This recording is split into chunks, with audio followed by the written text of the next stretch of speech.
The island that whispers of gold. The mist rolls in from the Atlantic, wrapping the tiny island in a ghostly shroud. On calm mornings, Oak Island seems almost ordinary, a patch of green off the coast of Nova Scotia, Canada, surrounded by gulls and gentle waves. Yet beneath its quiet surface, legends whisper of gold, secret societies, curses, and centuries of obsession. For over 200 years, men have dug, drilled, and died chasing a mystery that refuses to reveal itself. This is the story of Oak Island, the world's longest, most expensive, and most baffling treasure hunt. The beginning of an obsession, 1795.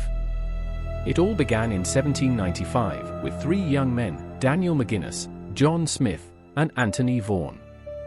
They were local boys from the Nova Scotia mainland, curious and adventurous, who decided one day to explore the nearby island rumored to be haunted. As they made their way inland, they discovered something unusual, a clearing with an old oak tree, its massive branches stretching wide. Hanging from one branch was a strange circular depression in the ground, about 13 feet across, and directly beneath it, evidence that the soil had been recently disturbed. Nearby, they found a block and tackle, a crude pulley system, weathered and old. To young McGuinness, it looked like someone had once lowered something heavy into the ground, or perhaps tried to retrieve it. Excited by the possibility of buried treasure, perhaps belonging to pirates like Captain Kidd, the boys returned with picks and shovels. They began digging. At 2 feet, they found flagstones. At 10 feet, they uncovered a layer of oak logs. At 20 feet, another layer of oak logs. At 30 feet, yet another. Each level seemed intentionally placed, as if the pit had been engineered. The deeper they went, the stranger it became. But without proper tools or funding, the boys eventually gave up. Yet the seed had been planted. Oak Island had found its first believers. The legend spreads. Word of the discovery spread quickly through the small Nova Scotia settlements. Tales of pirate treasure, buried manuscripts, or even lost religious artifacts began to circulate. In an age when the world was still reeling from stories of colonial exploration, Oak Island captured the imagination like few other mysteries could. By 1804, a group of investors known as the Onslow Company took up the hunt. They returned to the Money Pit, as it came to be called, and resumed digging where McGuinness and his friends had left off. At every 10 feet, another layer of oak logs appeared, at 40, 50, 60 feet. Then came clay, charcoal, and coconut fibers, materials foreign to Nova Scotia's soil. Coconut fibers were especially puzzling. The nearest palm tree was thousands of miles away. The implication was staggering. Whoever built this pit had gone to immense effort to conceal something, and they had access to global resources. At 90 feet, the diggers hit something extraordinary, a large flat stone, unlike any other on the island. On its smooth surface were strange carved symbols, indecipherable markings that seemed to hold a secret. According to later accounts, the stone's translation read, 40 feet below, £2 million are buried. Whether this was an accurate translation or a later embellishment is debated even today.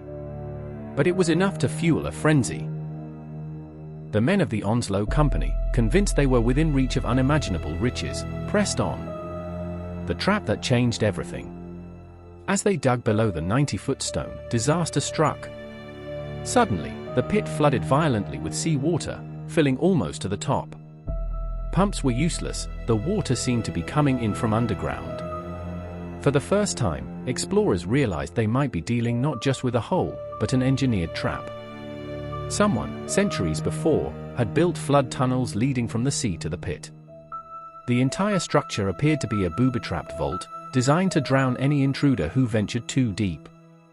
Despite their efforts, the Onslow Company couldn't reach the bottom. The Money Pit had defeated its second generation of seekers. The enigma deepens, 1849–1890s. Decades passed, but the dream never died. In 1849, another group, the Truro Company, tried again. They drilled boreholes to probe deeper, and what they found shocked them. At 98 feet, their drill struck a wooden platform. Below it, they detected metallic fragments and wooden chests, or so they believed. When they extracted a small sample, it contained 3 links of gold chain. It seemed to confirm everything: the treasure was real, and they were inches away. But once again, when they tried to dig, the pit flooded. Pumps failed. The island swallowed its secret yet again. By the mid-19th century, Oak Island had claimed its first victims. In 1861, an explosion during excavation killed a worker. Others drowned or were crushed. The legend of a curse began to take shape, one that supposedly said 7 must die before the treasure would be found. To date, 6 men have perished in the pursuit. A puzzle beneath the earth. As each generation dug deeper, Oak Island's complexity became undeniable.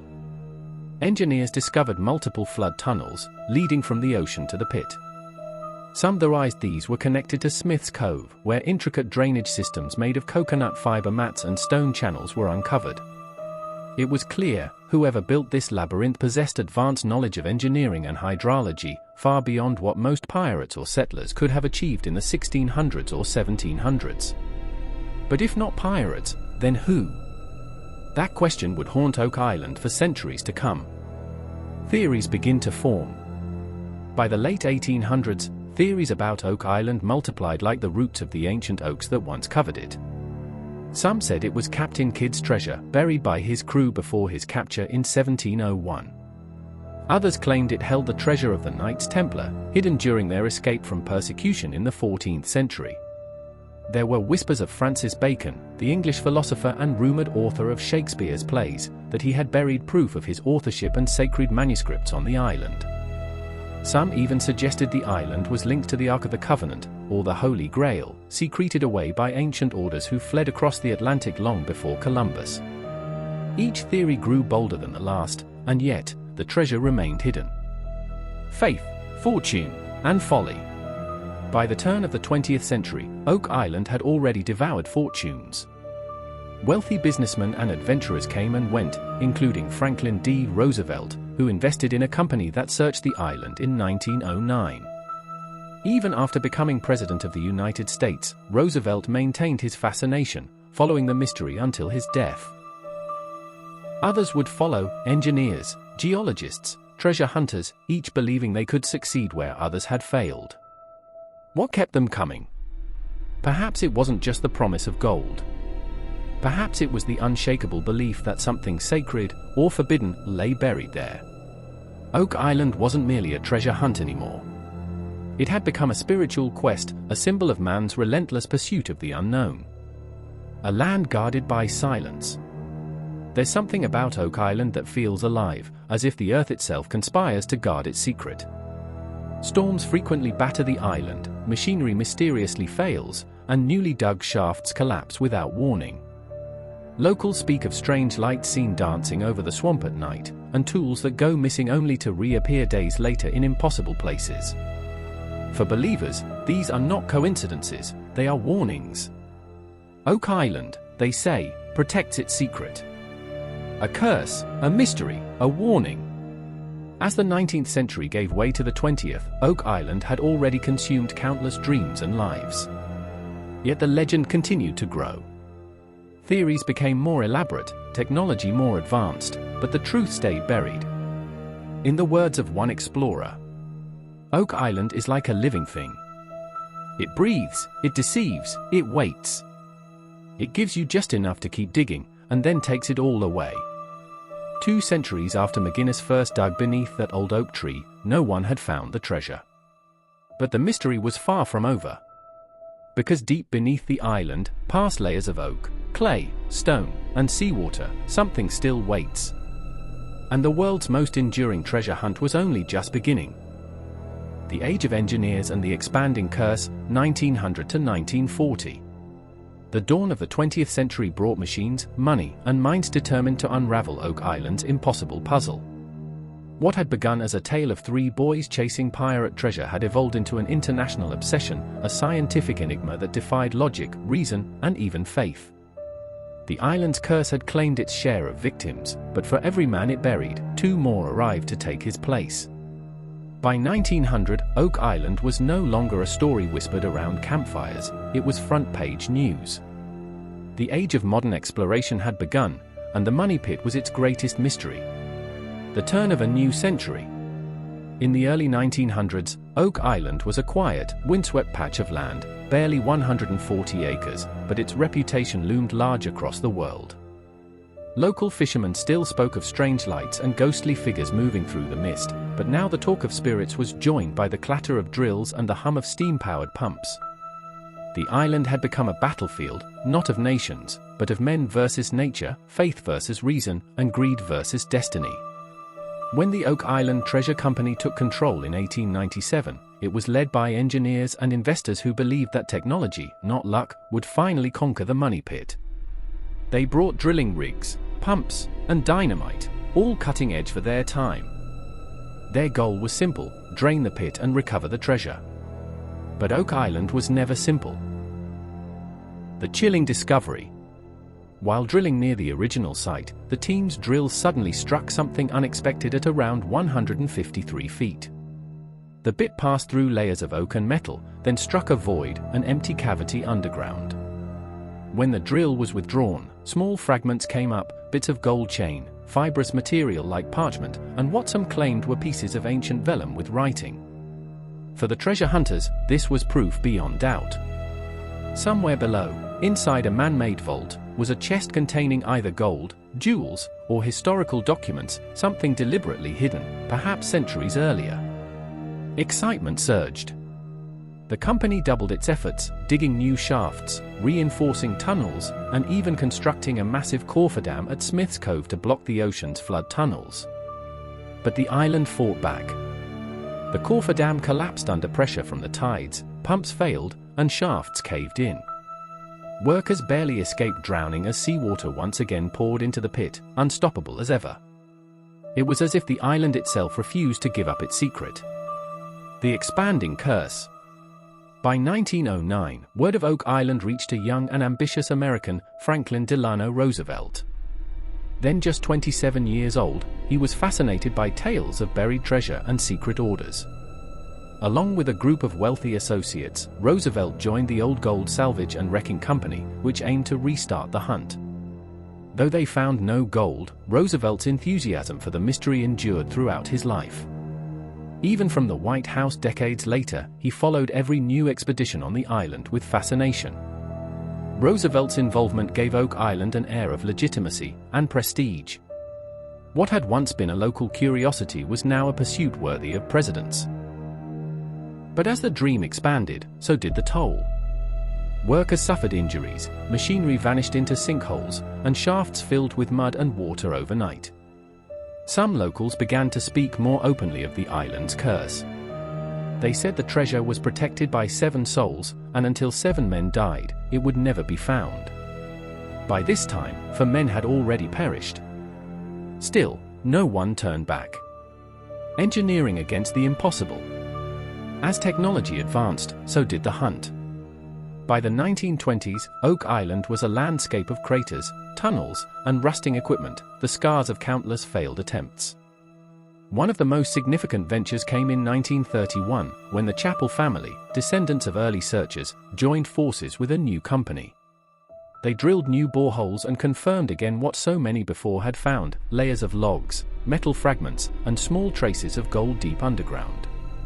But what baffled everyone was how perfectly engineered the underground system seemed to be. The flood tunnels leading from the ocean were precisely angled and constructed using materials that suggested centuries-old but sophisticated technology. When divers explored Smith's Cove, they found evidence of drainage tunnels lined with coconut fiber, eelgrass, and flat stones, all arranged in geometric patterns designed to filter water and prevent clogging. It was a hydraulic marvel, unlike anything else from that era. The question burned brighter than ever. Who could have built such an intricate system, and why? Theories take root. As the world modernized, Oak Island refused to stay buried in myth. Newspapers from Boston to London ran stories of the elusive treasure. Some compared it to Atlantis, others to King Solomon's mines.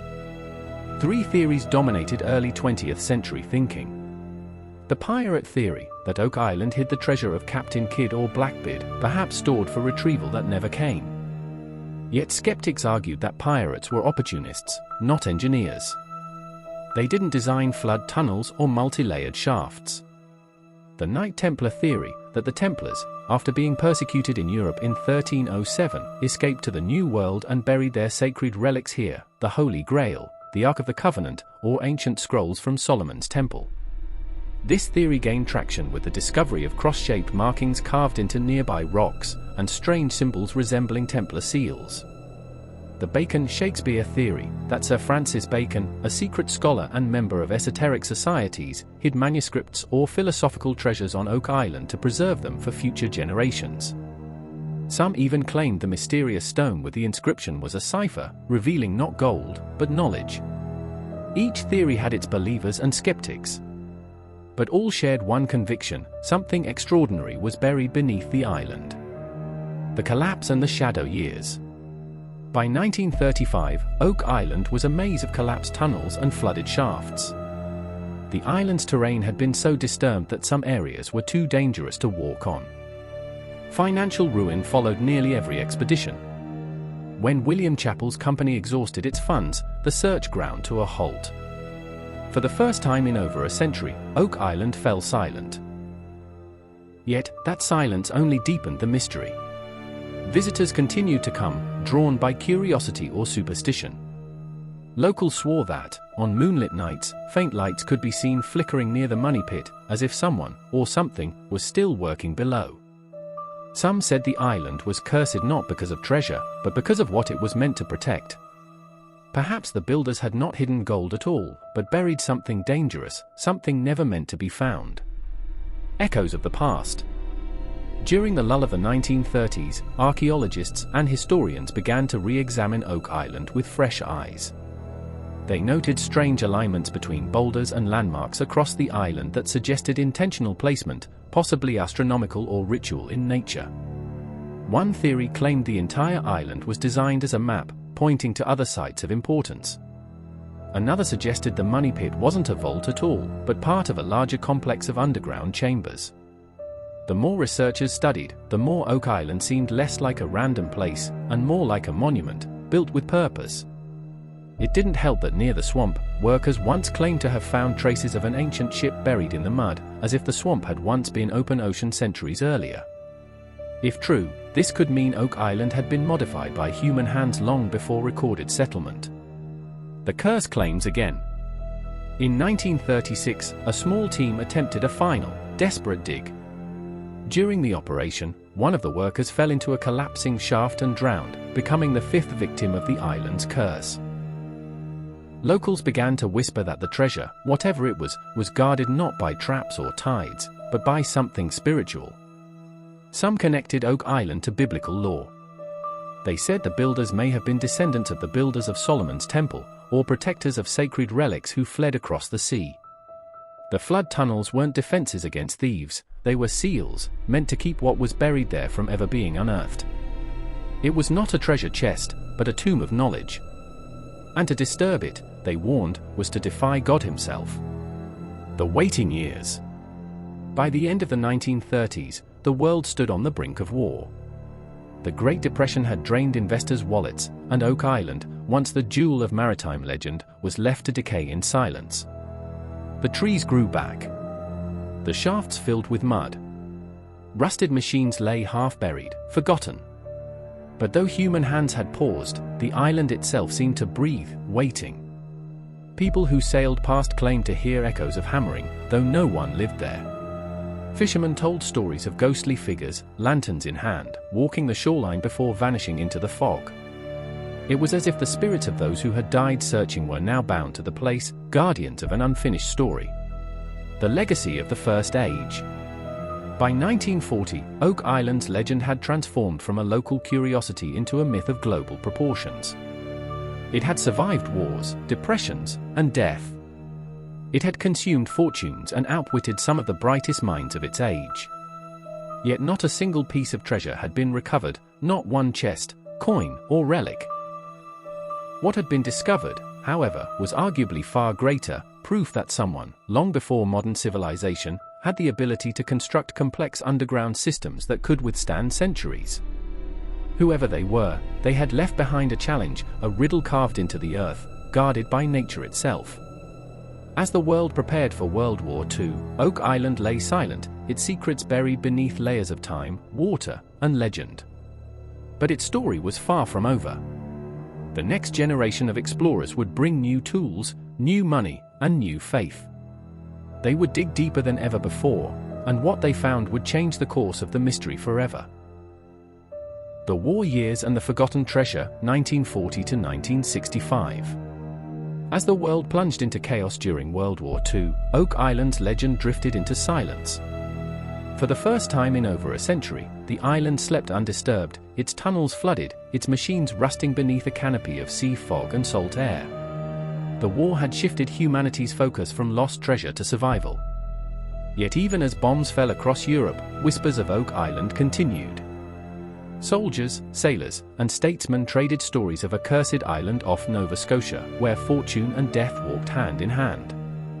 To some, it was superstition, to others, a reminder that humanity's oldest temptations, greed and glory, never truly die.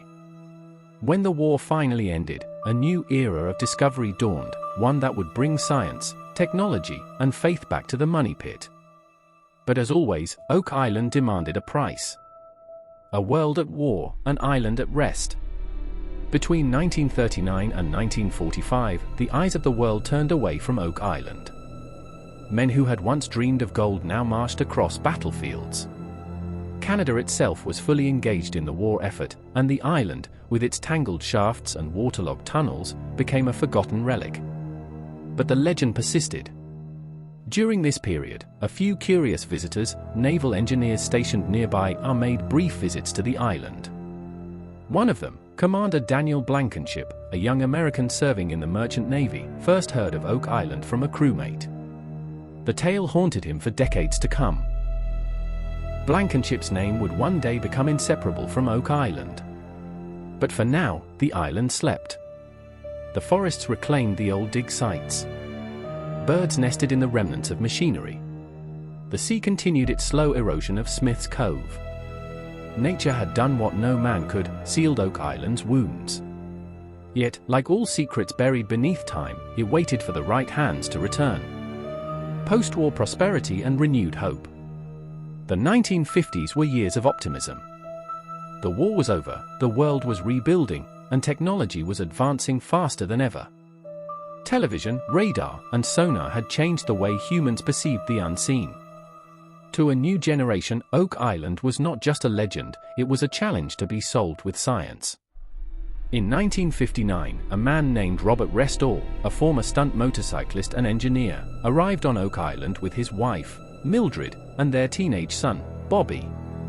Restall had read everything he could find about the mystery and was convinced that modern methods could finally uncover the truth.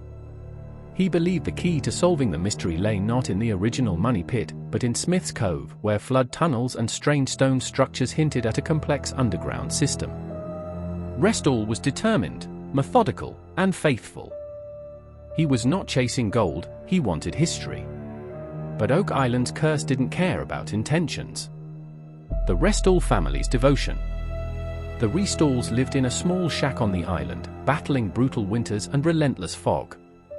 Mildred cooked over a small stove while her husband and son labored for hours each day, excavating old shafts and studying the drainage patterns. Their perseverance was astonishing. Over 5 years, they mapped areas of the island with remarkable precision, discovering what appeared to be ancient box drains and stone-filled tunnels, signs that the builders had designed a massive flood trap system. Restall believed they were getting close. In the summer of 1965, he wrote in his journal, "The water system is the key. We are almost through. God help us if we break it wrong." Those would be among his final words. Tragedy in the pit. On August 17, 1965, Restall descended into one of his shafts to inspect a new tunnel. Moments later, his son Bobby heard him cry out. When Bobby looked down, he saw his father collapse. Without hesitation, the boy climbed down to help, but he too lost consciousness. Another worker, Carl Grazer, rushed to save them and was also overcome. A fourth man followed, and met the same fate. When rescuers finally arrived, they found that deadly hydrogen sulfide gas had filled the shaft. 4 men had died instantly.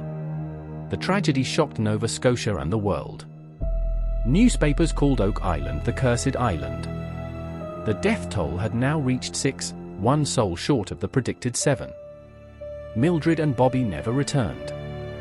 Their life's work, notebooks, and tools were left behind, silent testaments to a dream cut short. The arrival of a new generation. In the wake of the Restall tragedy, many believed the island's curse had claimed its due. But others saw it differently, not as a warning, but as proof that the island guarded something truly important. Among those who were drawn by this mystery was a wealthy Texas oilman named Dan Blankenship, the same man who had first heard about Oak Island during the war. By 1966, Blankenship had read every available record and corresponded with previous searchers. He was convinced that the island held not just treasure, but evidence of an ancient civilization. Unlike his predecessors, Blankenship combined faith with science.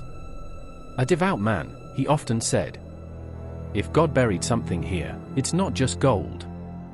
It's truth." He sold his home, moved his family to Nova Scotia, and dedicated his life to uncovering the secret of Oak Island.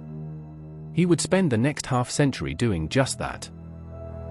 The era of technology begins. Blankenship arrived during a time of technological revolution. New drilling equipment, diving suits, and geophysical instruments made it possible to see and measure what lay beneath the ground without massive excavation. Working with a financier named David Tobias, Blankenship formed a partnership known as Triton Alliance. Their plan was bold, to locate and retrieve whatever lay in the original money pit using advanced methods.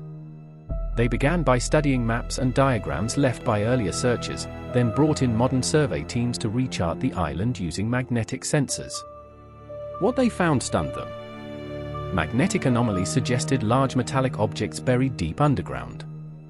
Boreholes revealed voids, consistent with man-made chambers. And samples taken from 160 to 180 feet down contained traces of mercury, iron, and gold. To Blankenship, this was confirmation. There was something buried beneath Oak Island, and it wasn't just legend. The mysterious 10X shaft.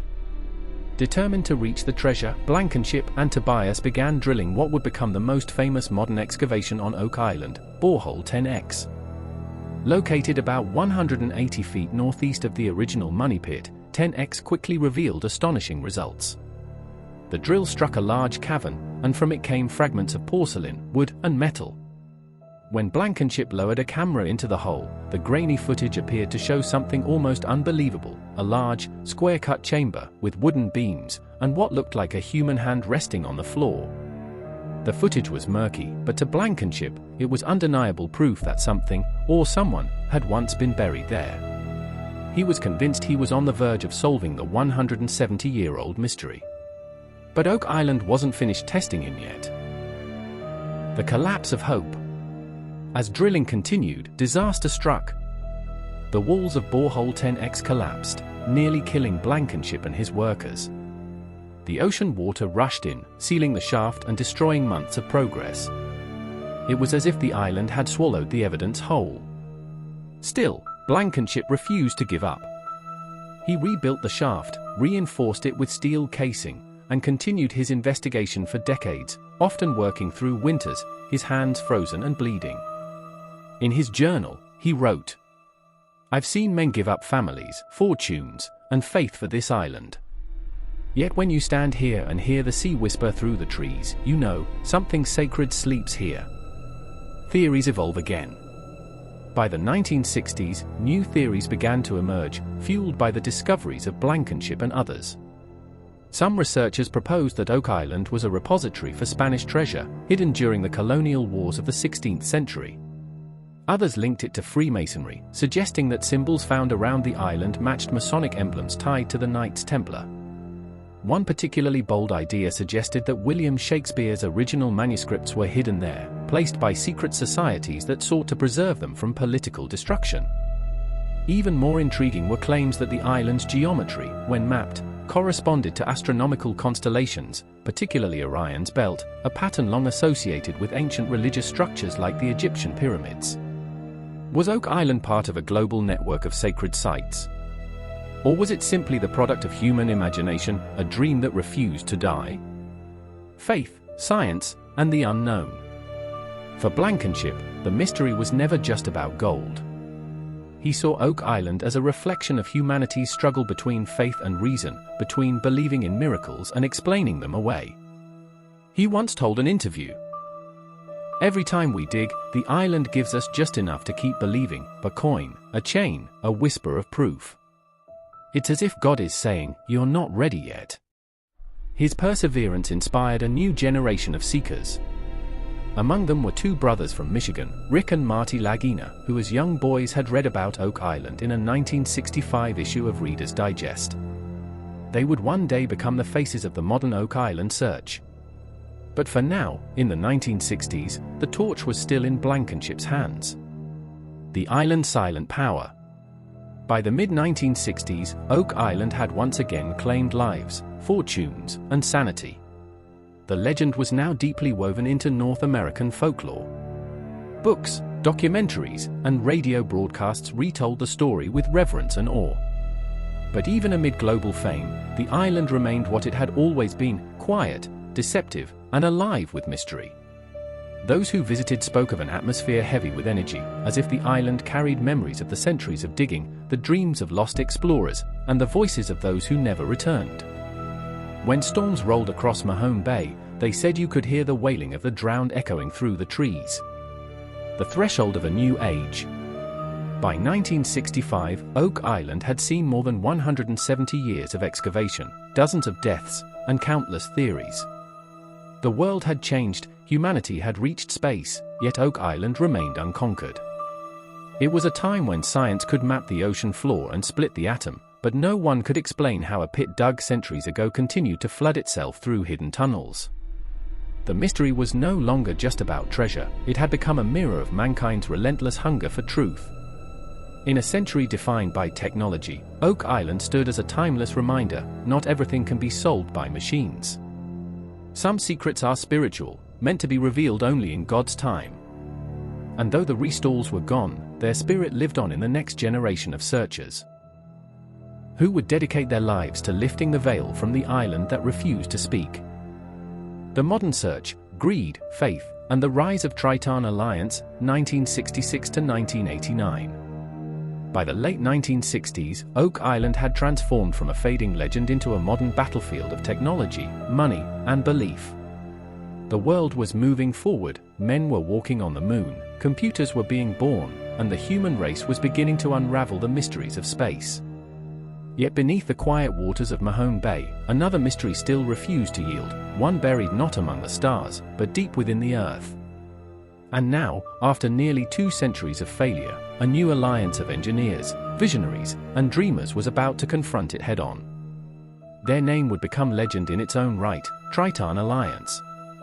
And their battle with Oak Island would become a story of faith, obsession, betrayal, and perhaps even destiny.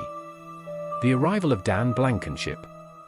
When Dan Blankenship set foot on Oak Island in 1965, he was already a man who had seen much of life, a successful contractor, a husband, and a father. But when he read that Reader's Digest article about the world's most elusive treasure, something stirred inside him. It wasn't greed. It was conviction. "I didn't choose Oak Island," he once said quietly. "Oak Island chose me." He packed up his life in Florida and moved his entire family to Nova Scotia, determined to devote himself to the search. Locals called him crazy. Friends warned him he'd lose everything. But Dan believed he was being led, by fate or perhaps by faith, toward something greater than gold. He soon met another man who shared his vision, David Tobias, a Canadian investor with deep pockets and an unshakable curiosity. Together, they formed Triton Alliance Limited, a partnership dedicated to solving the island once and for all. The dream of Triton Alliance. Triton Alliance was not like the treasure companies before it. This was no ragtag group of dreamers with shovels and lanterns. This was a professional operation, equipped with modern drilling rigs, underwater cameras, and geophysical scanners. Their plan was clear: to locate the original money pit, reach its deepest chamber, and extract whatever lay hidden there. To do that, they needed to understand Oak Island's complex geology, a tangled web of clay, limestone, and saltwater tunnels that defied every attempt at excavation. Blankenship and Tobias spent years studying old maps, reviewing notes from past expeditions, and drilling new exploratory holes across the island. It was during this phase that Blankenship discovered what would become his life's obsession, a borehole known as 10X. The enigma of borehole 10X. Located 180 feet northeast of the original money pit, borehole 10X would soon become one of the most famous digs in treasure hunting history. As the team drilled deeper, their instruments began to register unusual cavities, large, empty spaces consistent with man-made chambers. The deeper they went, the more bizarre the readings became. At a depth of 230 feet, they struck what appeared to be a hollow cavern, roughly 7 feet high and 160 feet long. Samples drawn from the chamber contained wood fibers, iron fragments, and traces of mercury and gold. But it was what they saw next that made even the skeptics pause. When they lowered a camera into the narrow shaft, the footage revealed eerie images, wooden beams, strange box-like structures, and what some believed looked like a human hand resting on a ledge. Others claimed to see tools, chains, and even a severed body part, preserved by the icy seawater. The images were blurry and grainy, but they electrified the world. Newspapers across Canada and the United States published the story. The New York Times called it a riddle without end. For the first time, it seemed Oak Island's secret might finally be within reach. Triumph turns to tragedy. But the island, true to its curse, struck back. During an expansion of the 10X shaft, the surrounding walls suddenly collapsed, flooding the tunnel and nearly killing Blankenship and his crew. The ocean rushed in, filling the borehole faster than pumps could drain it. Once again, the island swallowed its secret hole. Many would have given up, but not Dan. For years, he continued rebuilding the shaft, reinforcing it with steel casing and concrete. He lived in a small house on the island, surviving brutal winters and isolation. To friends, he often said, "If there's something down there, I'll find it, even if it takes my life." And it nearly did. One winter, while working alone near the swamp, Blankenship fell from a height and lay unconscious for hours in the freezing cold. He barely survived. But even after recovering, he returned to the island. Nothing could drive him away. The mystery had become part of his soul. The clash of believers and skeptics. As Triton Alliance pushed forward, the scientific community began to take notice, and not all were supportive. Skeptics argued that the man-made tunnels were simply natural sinkholes, formed by centuries of erosion. The mysterious coconut fibers found on the island could have washed ashore from ship cargo. The so-called symbols on the 90-foot stone were declared by some to be a 19th-century hoax. But Blankenship rejected those explanations. He had seen too much: the precision of the tunnels, the deliberate layering of wood and clay, the consistent depth intervals. If this is natural, he told one geologist, then nature knows how to build better than man. Even among believers, tensions arose.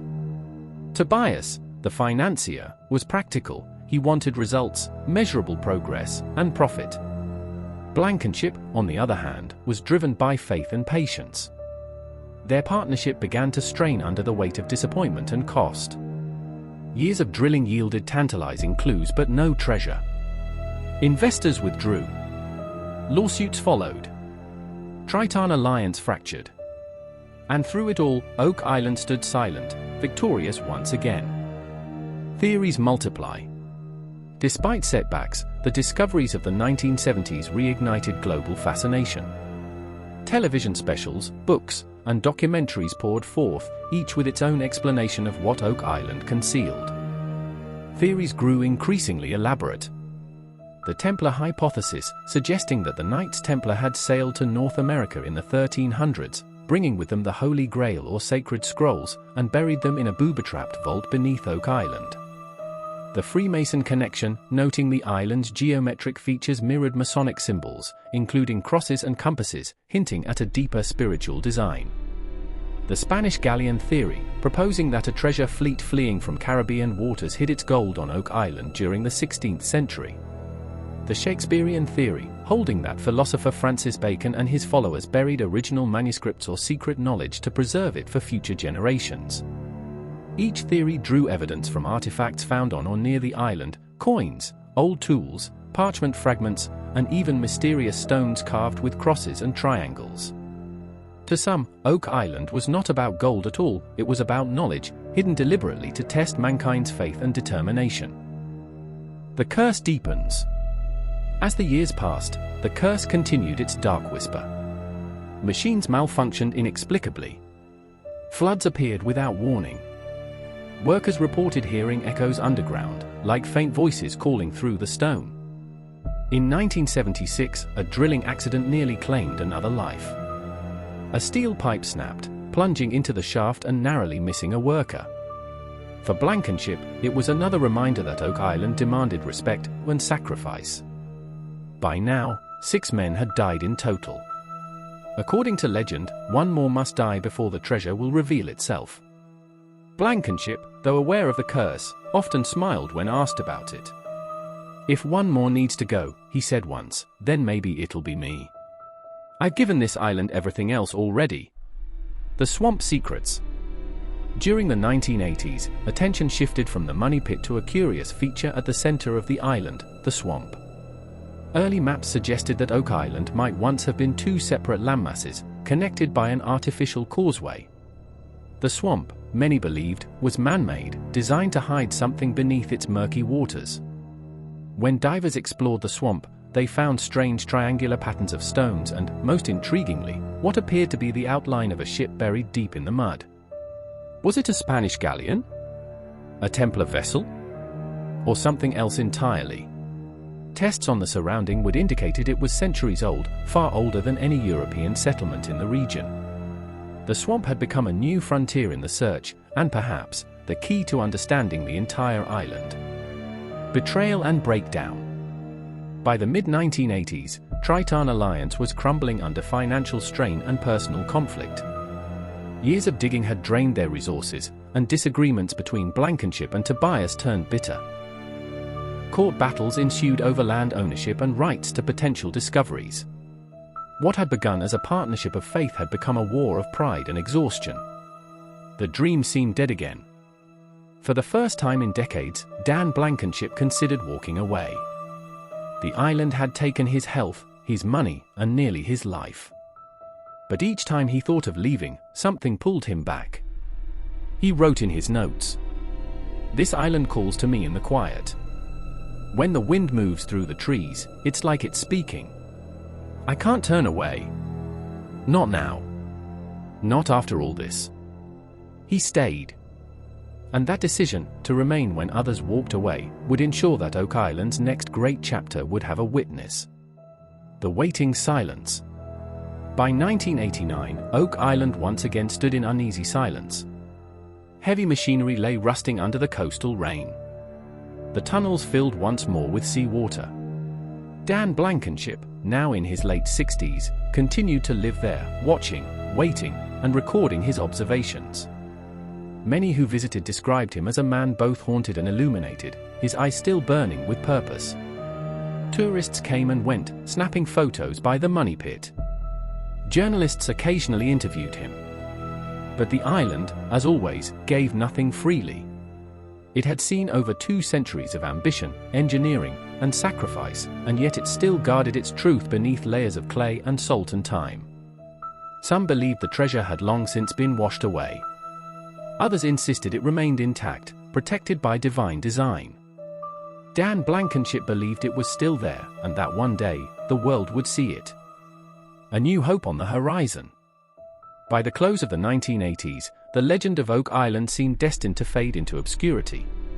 The great alliances had fallen, the funding was gone, and the curse had silenced yet another generation. But fate was not finished with Oak Island. Somewhere far from Nova Scotia, a young boy named Rick Lagina was growing up in Michigan, his imagination captured by an article he had read years earlier, the same Reader's Digest story that had once inspired Dan Blankenship. He had cut it out, folded it, and kept it for decades. He didn't know then that the island's call would one day find him too. A new era of discovery was coming, one that would combine technology, archaeology, and faith like never before. Oak Island was about to rise again. The Lagina brothers and the new era of discovery, 1990 to 2010. In every great mystery, there comes a moment when history hands the torch from one generation to the next. For Oak Island, that moment came when two brothers from Michigan, Rick and Marty Lagina, answered a call that had been echoing across centuries. The legend that had consumed men like McInnes, Blankenship, and Tobias was not finished. It was only waiting for its next believers. A childhood obsession rekindled. It began, like many great obsessions, with a magazine article. In 1965, a young boy named Rick Lagina, just 11 years old, read a Reader's Digest feature about a strange island in Nova Scotia where people had been digging for treasure since the 1700s. The story spoke of tunnels, traps, and a mysterious curse that had already claimed 6 lives.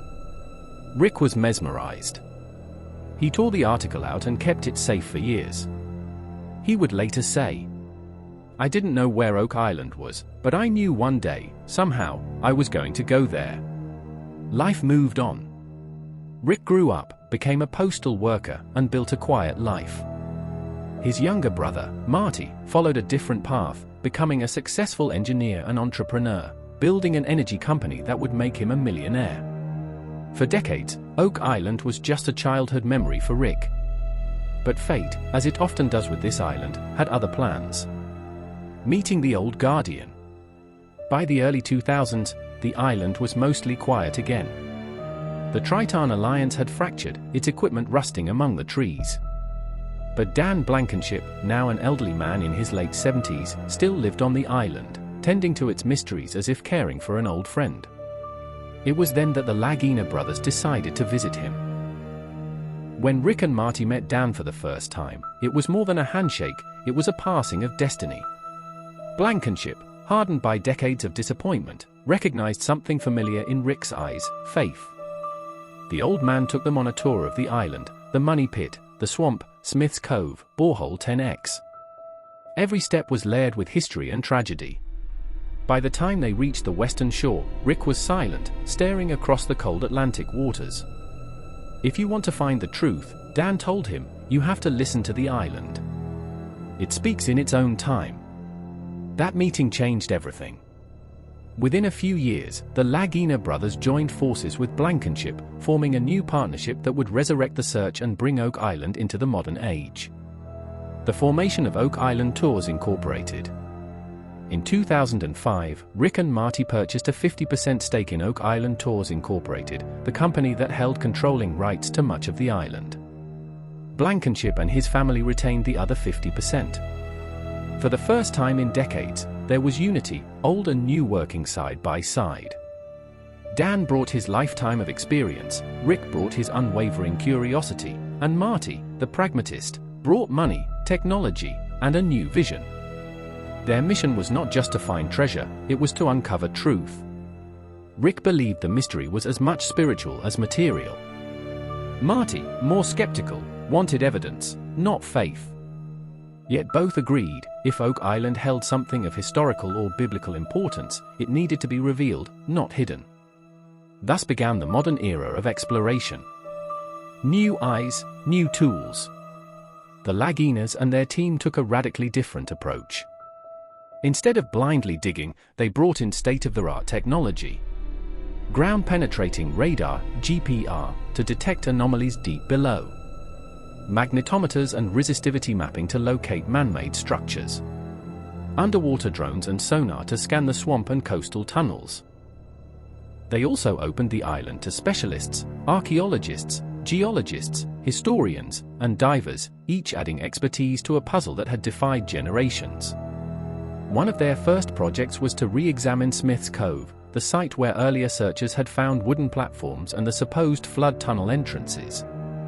When they drained the cove, the team discovered complex wooden structures, box drains, and coconut fibers, all carbon dated to hundreds of years before the first recorded settlers arrived. The implications were staggering: someone had been on Oak Island long before anyone officially discovered it. Who? And why? Theories reborn. Every new discovery fed old theories and inspired new ones. Rick, who often viewed the search through a biblical and historical lens, became fascinated with the Knights Templar theory. The Templars, he learned, had been exiled and hunted by the Church in the 1300s. Some accounts suggested they fled across the Atlantic with sacred relics, possibly even the Ark of the Covenant or the Holy Grail, and buried them in the New World. Marty, though less convinced, admitted that the island's geometry seemed to reflect Masonic patterns, the Templar cross, the all-seeing eye, and alignments pointing toward solstices and sacred ratios. Other experts proposed that the island had been used as a pirate vault, possibly by Captain Kidd or Henry Avery, who were both active in the region and rumored to have hidden treasures worth millions in gold. Still others insisted the island hid documents, original works by Francis Bacon, Shakespeare, or even early biblical manuscripts. Each theory seemed to make sense in part. But Oak Island refused to fit neatly into any one story. Dan Blankenship's legacy. Even as the Laginas took charge, Dan Blankenship remained the soul of the operation. He watched from his modest home, advising and mentoring, his deep knowledge guiding the team's every step. He had grown frail but sharp. And though he rarely showed emotion, those close to him said he was deeply moved to see a new generation carrying the torch. When asked what kept him going all those years, Dan said quietly, "It's faith. Faith that truth exists, and that we're meant to find it." Rick felt the same way. The two men often prayed together before major digs, believing that if something sacred truly lay beneath the island, it must be uncovered with reverence, not greed. The partnership between the old Guardian and the new Seekers became one of the most touching relationships in the Oak Island saga, a symbol of passing time, shared purpose, and enduring mystery. The curse and the counting. As exploration resumed, locals once again whispered about the Oak Island curse, the prophecy that 7 men must die before the treasure would reveal itself.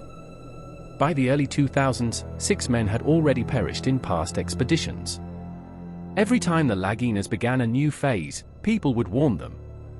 Be careful. The island takes what it wants. Rick, deeply respectful of the legend, always insisted on safety and prayer before digging. Marty, though skeptical, admitted that strange coincidences surrounded the project, unexpected cave-ins, sudden storms, and mechanical failures that defied explanation. Still, the brothers pressed on. They believed that fear could not stand in the way of discovery. The return to Borehole 10X. No part of the island haunted Rick more than Borehole 10X, the infamous shaft that had nearly killed Dan decades earlier. With new drilling equipment and advanced imaging, they revisited it, this time determined to map its depths accurately. They confirmed that the shaft indeed connected to natural cavities, but within those voids were clear signs of timber framing, metal fittings, and artificial construction. Divers attempted to descend the borehole but found it unstable and perilous. Visibility was near zero. Still, they recovered samples of old chain links, metal fragments, and an iron object shaped like a hinge or lock. Analysis dated some of the material to the 1500s, long before any European colonization in that area. The evidence was mounting. Oak Island's mystery was no myth. It was history waiting to be rewritten. The swamp, nature's secret vault. Next, the Laginas focused on the swamp, convinced that it was not natural but deliberately engineered. They brought in divers and drained sections of it, uncovering wooden pathways, planks, and a strange triangular formation of stones, possibly markers for navigation or ritual. At the swamp center, sonar scans revealed an anomaly shaped like a ship's hull, buried deep beneath centuries of silt. Samples taken from the area contained Spanish oak, wood not native to Nova Scotia, suggesting it could have come from an old galleon. Rick's theory was that the swamp concealed the remains of a vessel used to transport whatever was buried in the money pit, perhaps sunk intentionally to hide evidence of its origin. Marty, ever the realist, called it a natural coincidence, but even he admitted, "There's something intelligent about how this swamp was built. It's not random." Uncovering the Smith's Cove mystery. In 2008, the team launched one of their most ambitious digs, the excavation of Smith's Cove, where early explorers had found the supposed flood tunnels that fed seawater into the money pit. Using cofferdams and heavy machinery, they drained the cove once again. What they found stunned even the skeptics. A complex network of wooden box drains, clearly engineered to channel water. Coconut fibers laid beneath the sand, proof of foreign material brought from distant shores. Wooden structures shaped like crosses, platforms, and retaining walls, all carbon dated to the 15th to 17th centuries. Whoever built this system possessed advanced engineering knowledge far beyond that of a simple group of treasure-burying pirates. The discovery proved, beyond doubt, that Oak Island had been deliberately modified long before modern times. The question now wasn't if there was something buried, but what, why, and by whom. A mystery that refused to die. By the end of the 2000s, the Laginas had reignited the world's fascination with Oak Island. News outlets began covering their efforts, and documentaries started filming their progress. People around the globe debated theories online. Was it the Templars? The Freemasons? Pirates? Or something older, even biblical? The island had become a crossroads of faith and science, where spiritual seekers, historians, and engineers worked side by side. But even as the Laginas uncovered more clues, the treasure itself remained elusive. The tunnels continued to flood, the ground continued to shift, and the island continued to guard its ancient secret. Dan Blankenship, now in his 80s, watched quietly as his life's dream was reborn in others. He often said, "The truth will come when the time is right. The island will decide." It was as if Oak Island were alive, aware, patient, and unyielding. The dawn of a new chapter. As the first decade of the new millennium ended, the Lagina brothers faced a choice. The costs were staggering, $1 million spent with no gold to show for it.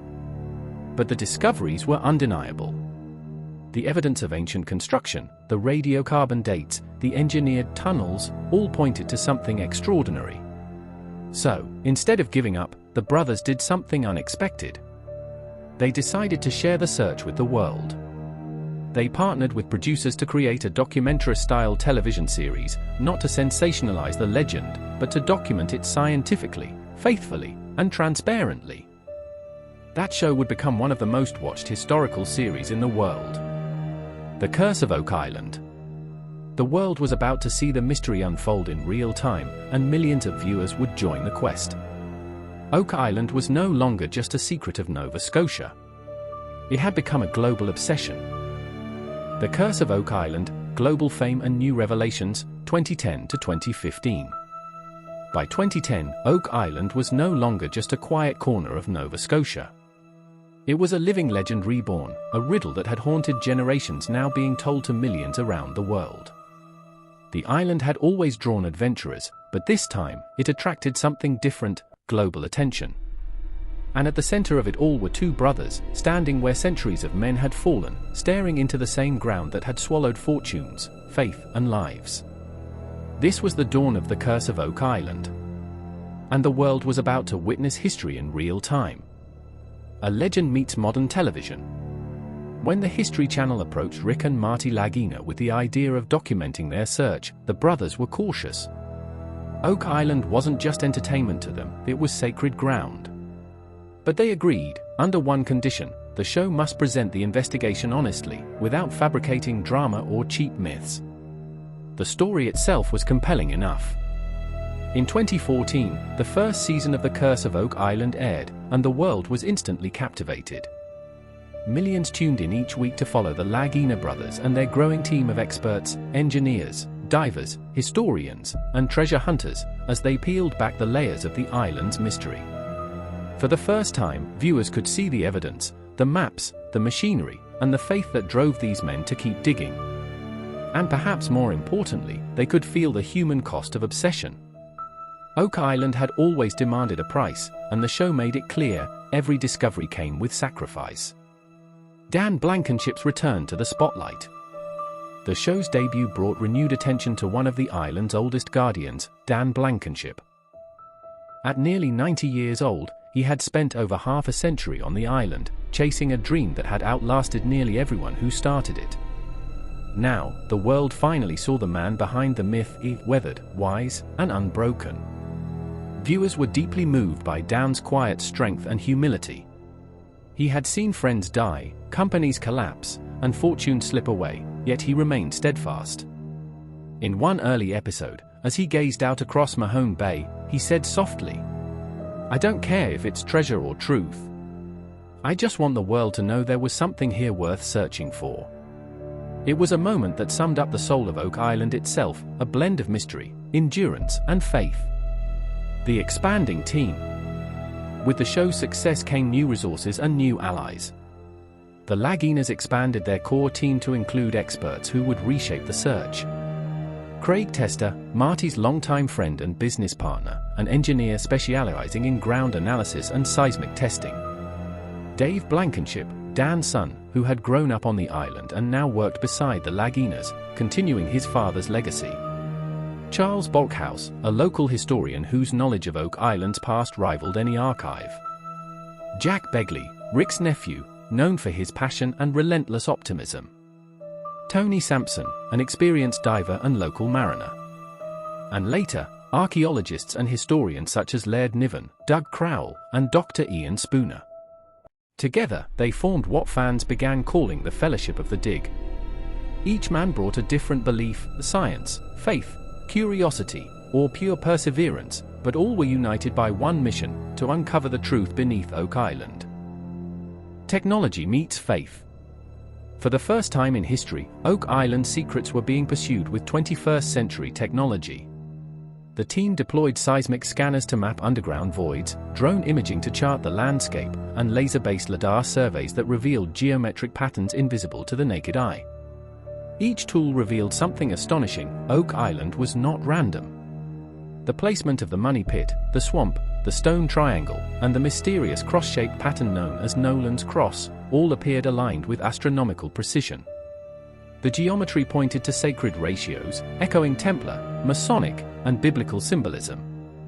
Even Marty, the skeptic, admitted, "If this is coincidence, it's one of the most extraordinary coincidences ever built."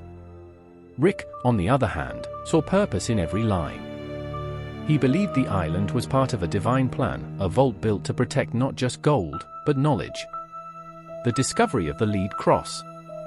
In 2015, while exploring an area near Smith's Cove, team members unearthed one of the most astonishing artifacts in Oak Island history, a lead cross, crudely cast but unmistakably ancient. The cross bore similarities to Templar iconography, with flared ends and a shape nearly identical to the crosses carved in the medieval Templar prison in Dom, France. When scientists later tested the cross, they found it was hundreds of years old, and the lead likely originated from southern France, precisely where the Templars had fled after their persecution in 1307. For Rick, this was more than archaeology. It was confirmation. He whispered during filming, "The Templars were here. I can feel it." To others, it was circumstantial. But even skeptics couldn't ignore the evidence, a medieval artifact from Europe, buried deep in Nova Scotia long before Columbus ever sailed west.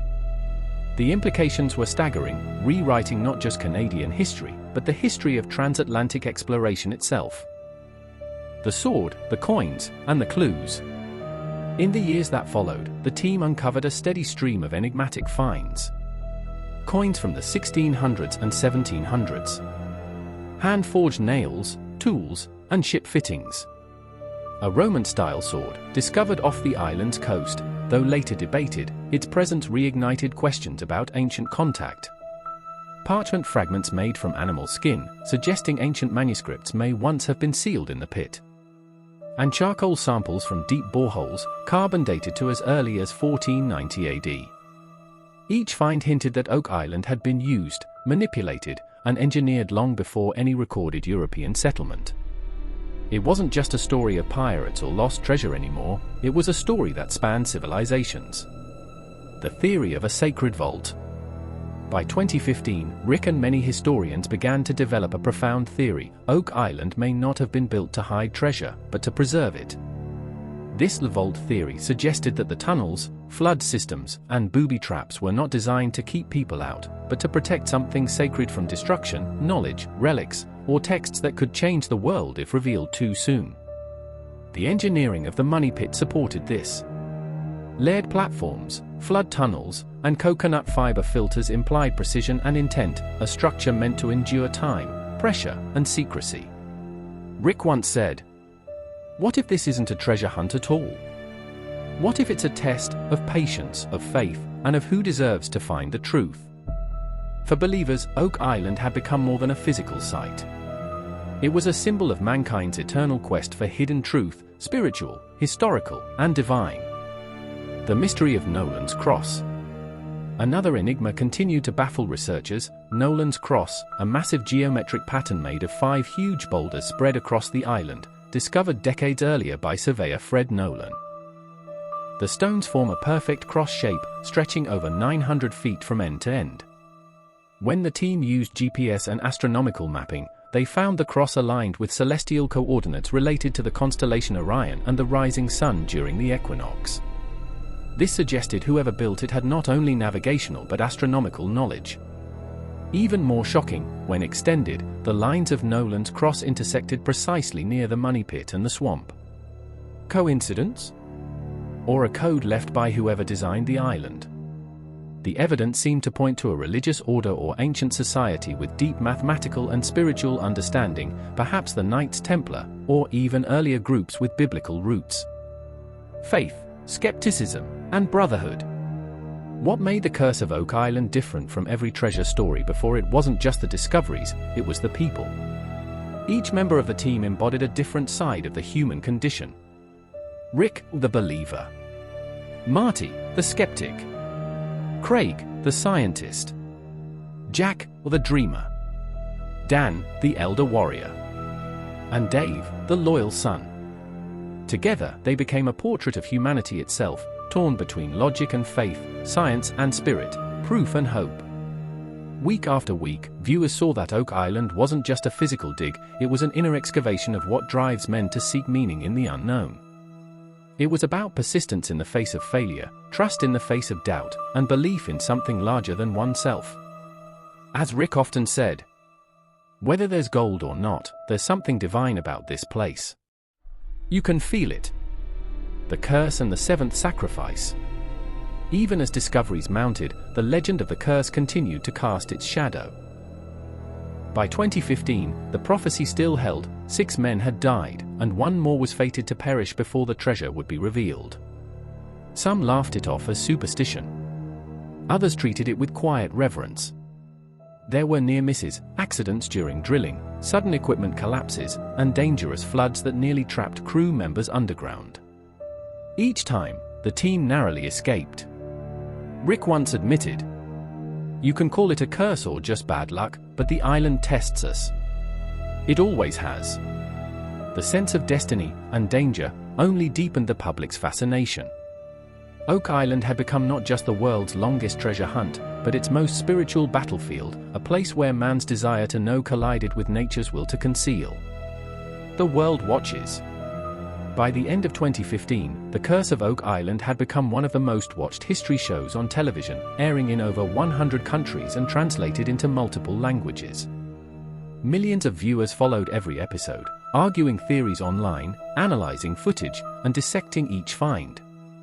Universities began referencing the island in archaeology and engineering lectures. Historians debated whether the discoveries could rewrite parts of North Atlantic history. What had once been dismissed as a myth was now treated as a legitimate historical investigation. And behind the cameras, the Lagina brothers continued their work quietly, humbly, aware that fame was fleeting, but truth was eternal. The passing of the torch. As the world watched, Dan Blankenship, the man who had kept the flame alive for half a century, began to fade. Old, frail, but still sharp, he remained on the island until his final days, often sitting near the causeway, staring out to sea. Rick would visit often. The two would sit for hours, sometimes without speaking. There was a silent understanding between them that the torch had been passed, and the search would go on. Before his passing in 2019, Dan reportedly told Rick, "You'll find it, Rick. Maybe not gold, but the truth. And that's worth more than any treasure." It was a prophecy of its own, one that Rick took to heart. And so, with Dan's blessing, the Lagina brothers pressed forward, more determined than ever. The next phase would bring them closer than anyone had ever been to uncovering the truth beneath Oak Island, and possibly to proving that the island's secret was not of earthly origin alone. Unearthing the past, Templar relics, ancient maps, and the search for the vault, 2016 to 2018. By 2016, the world had become spellbound by Oak Island's story. Millions watched each episode, waiting for the next clue, the next whisper of truth from the mud and stone. The Lagina brothers, though now television figures, remained exactly what they had always been, humble seekers driven by purpose, not fame. But with fame came greater opportunity. And greater opportunity meant greater responsibility, because the deeper they dug, the more the island seemed to test them. That year, the search for the world's most elusive treasure entered its most technologically advanced phase yet. The swamp, the island's beating heart. To the untrained eye, the swamp on Oak Island looked like a simple natural formation, a shallow, murky wetland separating the two halves of the island. But the team had long suspected it wasn't natural at all. Decades earlier, surveyor Fred Nolan had proposed that the swamp might have been man-made, possibly created to conceal something, perhaps a ship or an entrance. Now, with advanced scanning and sonar, the Lagina team sought to prove it. Using seismic testing and ground-penetrating radar, they mapped the swamp's subsurface. The readings stunned everyone. Straight lines, geometric shapes, and right angles, not the chaotic randomness of nature. A massive triangular anomaly buried deep beneath the mud. And most shocking of all, the outline of what appeared to be a ship's hull. When divers entered the cold, black water, they retrieved planks of hand-hewn wood, consistent with pre-Columbian shipbuilding techniques. Could an ancient vessel, perhaps belonging to the Templars or a lost European expedition, have been deliberately buried in the swamp? The evidence suggested that Oak Island's builders might have scuttled a ship, filled the area with sediment, and flooded it to hide something monumental beneath it. As Rick whispered during the dive, "We may be walking over the greatest secret ever buried." The Knights Templar connection strengthens. Ever since the discovery of the lead cross in 2015, speculation about a Templar presence in Nova Scotia had only intensified. Now, new clues began surfacing that tied Oak Island to the medieval world in ways no one expected. In 2016, researcher Zena Halpern, a New York historian specializing in medieval cartography, presented the team with an astonishing artifact. A 17th century map, copied from an older template, that referenced a mysterious location labeled Latte d'Oak Island and bore cryptic symbols linked to the Templars. Alongside the map was a parchment bearing French and Latin phrases that translated to "The vault protects the sacred." The handwriting, language, and iconography pointed directly to Templar or Rosicrucian origins. Even more intriguing, one line mentioned a New World safe house of the Order, implying that a secretive group may have established refuge across the Atlantic, long before Columbus. The idea was stunning and controversial. If true, it would mean European explorers had crossed the Atlantic nearly 200 years earlier than official history records. For Rick Lagina, this was no coincidence. He saw Oak Island as the possible resting place of sacred Templar knowledge, perhaps even treasures rescued from the fall of Jerusalem or France. Marty remained cautious, saying in one episode, "Extraordinary claims need extraordinary evidence. But I'll admit, what we're finding keeps pointing back to them. Crosses, symbols, and secret geometry." Around the same time, new discoveries began to reveal an astonishing pattern across the island's surface. When aerial lidar mapping was overlaid with GPS coordinates, it became clear that multiple stone formations, including Nolan's Cross, the triangle at Smith's Cove, and the alignment of the swamp anomaly, were not random. They formed a geometric network of perfect symmetry. Mathematical analysis showed that the angles between these points matched ratios used in sacred architecture, like those found in Solomon's Temple, Chartres Cathedral, and Rosslyn Chapel in Scotland, a structure famously linked to the Templars. The proportions followed the golden ratio, 1.618, used by medieval builders to encode divine harmony. This raised a haunting question. Whoever designed Oak Island wasn't just building traps and tunnels, they were constructing a sacred map, possibly embedding a message to the initiated. Could the island itself be a kind of spiritual blueprint, a coded sanctuary preserving divine secrets? The thought gave Rick chills. If that's true, he said quietly, then this island isn't just history. It's holy ground. Smith's Cove, the flood tunnels revealed. For over a century, legends had claimed that the money pit was protected by booby-trapped flood tunnels, designed to drown anyone who dug too deep. Now, for the first time, the Laginas had the technology to prove it. In 2018, massive cofferdams were erected around Smith's Cove, allowing the team to drain the water and excavate what lay beneath. What they found was staggering. Wooden box drains constructed from centuries-old timbers. Coconut fiber and eelgrass filters, precisely arranged to allow water flow but block debris, a feat of ancient engineering. And carefully layered clay and sand barriers, designed to channel seawater directly into the money pit when breached. The system was ingenious and eerily sophisticated for the 1600s or earlier. No ordinary pirates could have built such a mechanism.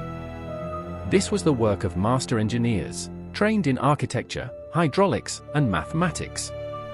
Some experts suggested it might have been French military engineers or Templar descendants using old world expertise.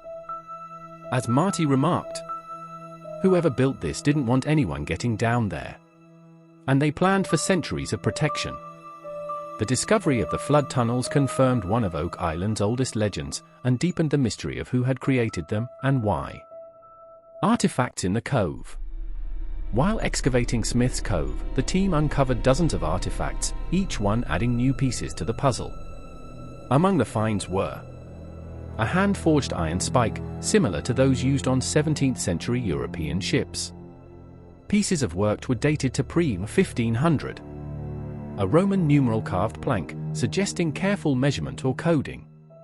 And a metal object resembling a chisel, buried deep in the sediment. But one item stood out: a small piece of leather, likely from a book binding. Laboratory tests revealed it was made from vellum, calfskin parchment used in medieval manuscripts. Microscopic traces of iron gall still clung to the fibers. If this was part of a book, it may have been preserved from an ancient scroll or religious text, possibly sealed within the money pit or nearby chambers. This fueled one of Rick's most passionate theories, that the treasure of Oak Island wasn't gold at all, but knowledge, sacred manuscripts hidden away to protect humanity from corruption or destruction. Maybe they weren't burying riches, Rick mused, but wisdom. The 90-foot stone revisited. In their study of early records, the team re-examined accounts of the 90-foot stone, the engraved slab allegedly found in the original money pit excavation of 1804. According to legend, the stone bore a cryptic inscription, later translated as 40 feet below, £2 million are buried. But some researchers believed that translation was false, that the symbols were not a code for money, but a cipher pointing to a biblical or Masonic secret. When historians compared sketches of the original symbols with known Templar and early Masonic ciphers, the results were stunning.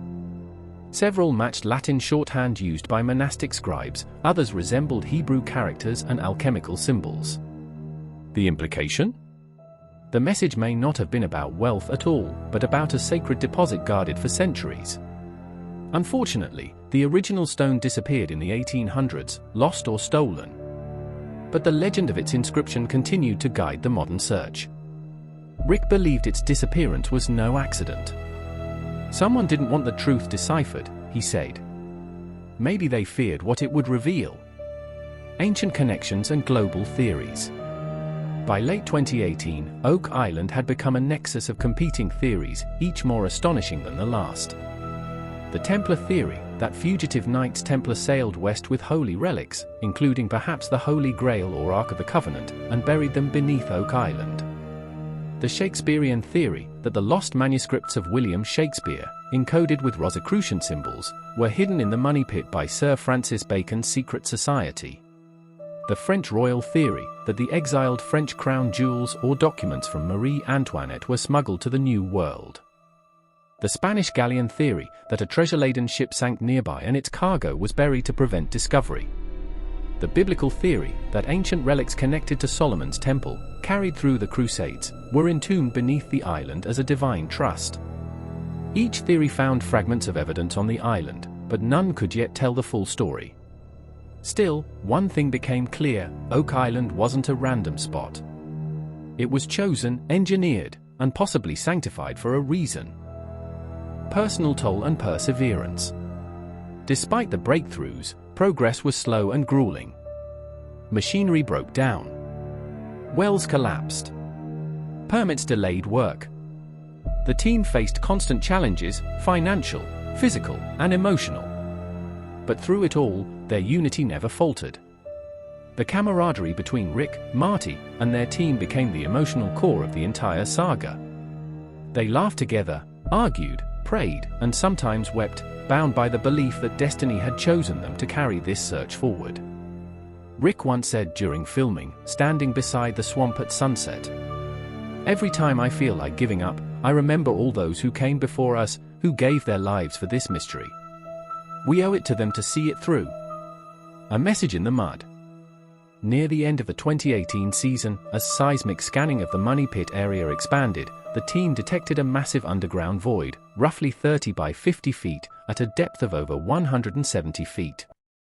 Dubbed the Chamber Anomaly, it aligned perfectly with the original Money Pit coordinates. Further analysis showed faint echoes of rectilinear structures, suggesting the void wasn't natural, but man-made. Had they finally located the vault described in centuries of legend? The team prepared for a new round of drilling. Rick's hands trembled as he touched the earth. "If there's truth down there," he whispered, "it's waited long enough." The island silence. But Oak Island, as always, gave answers slowly, and only on its own terms. The drilling hit obstacles, water pressure, and shifting debris. The chamber remained tantalizingly out of reach. It was as if the island itself was guarding its secret, one final test before revelation. Rick felt both awe and reverence. To him, Oak Island was not just soil and stone. It was alive, a keeper of history, waiting for the right moment to reveal its truth. And though the world demanded gold or relics, Rick knew the real treasure was already unfolding, in the faith, friendship, and purpose that bound them together. The hidden chamber, ancient vaults, Templar bloodlines, and the search for the holy relics, 2019 to 2020. By 2019, the Oak Island mystery had reached a fever pitch.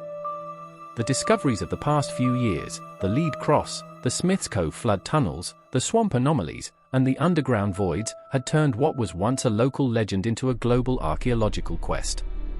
For Rick and Marty Lagina, the search was no longer about gold or fame.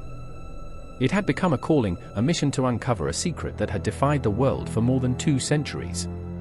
But now, the island seemed ready to yield its greatest revelation yet. The seismic revelation.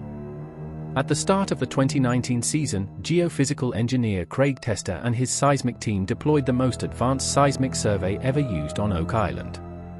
Hundreds of explosive charges were placed in precise grids around the Money Pit area, each sending shockwaves deep into the bedrock. The results were astounding. At a depth of approximately 170 feet, the data revealed a large, rectangular cavity measuring nearly 30 by 50 feet, with straight, clean edges and uniform density. It wasn't natural. It was engineered. The seismic patterns were consistent with hollowed chambers or constructed vaults, possibly lined with wood or stone. Rick's voice trembled as he read the data.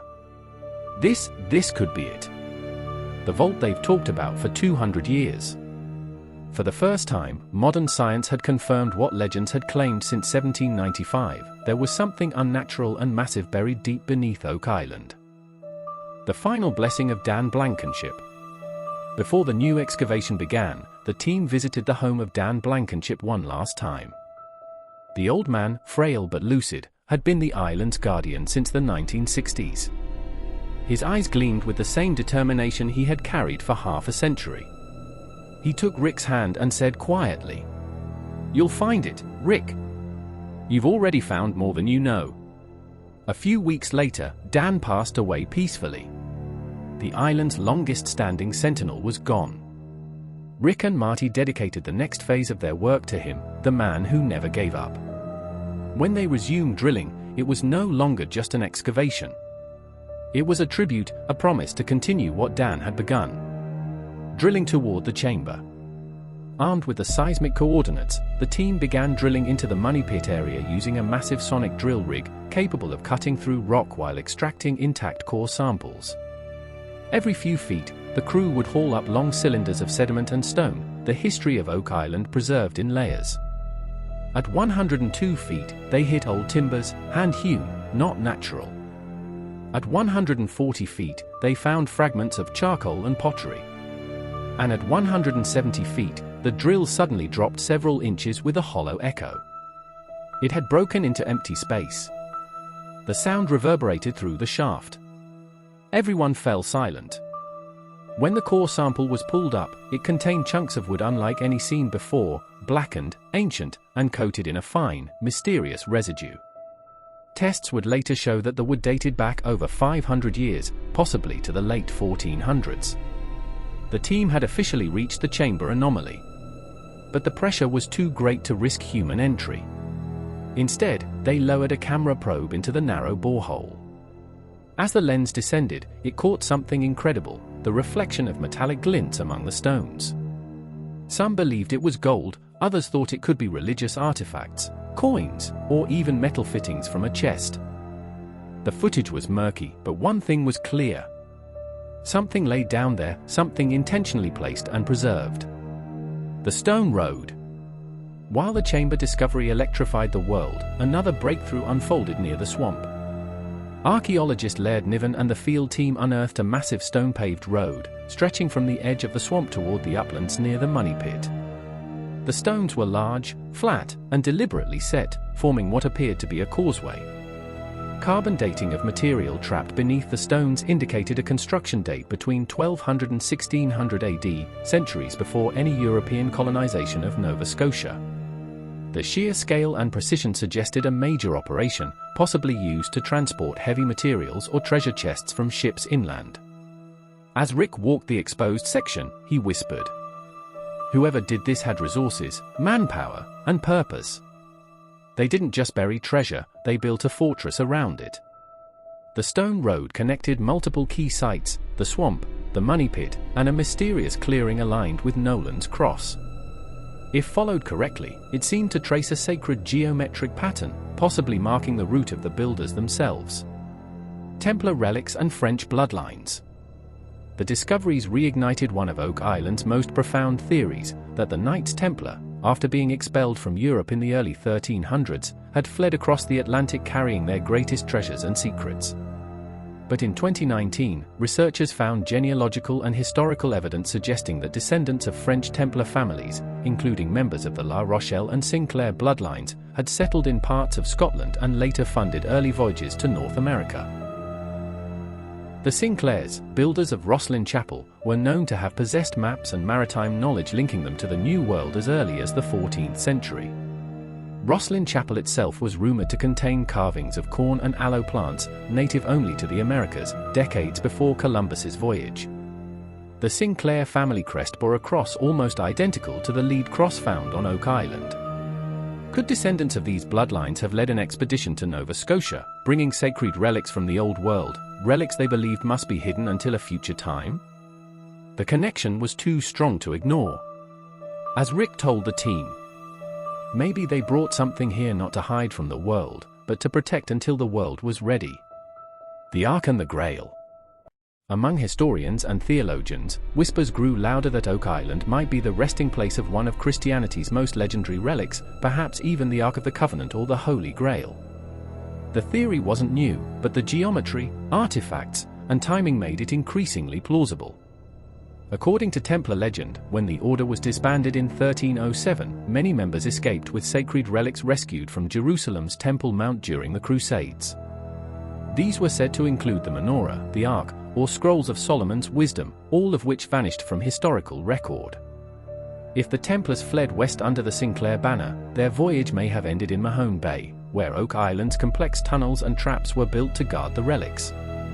The symbolism carved into Nolan's cross, the perfect proportions, the central stone marking the intersection, could represent Golgotha, the site of Christ's crucifixion, or even the cross of the Grail path. Was Oak Island designed as a temple in miniature, a coded replica of Jerusalem's holy city? Some scholars thought so. Dr. Ian Spooner, analyzing soil and sediment samples near the money pit, found traces of mercury and gold particles, indicating possible preservation methods consistent with ancient techniques used to protect sacred relics. If true, it would mean Oak Island was not just a burial site, it was a sanctuary built by faith. The Biblical Code. As the Lagina studied the Templar documents and ancient maps, a chilling pattern began to emerge, one that pointed to a biblical prophecy encoded in the island's design.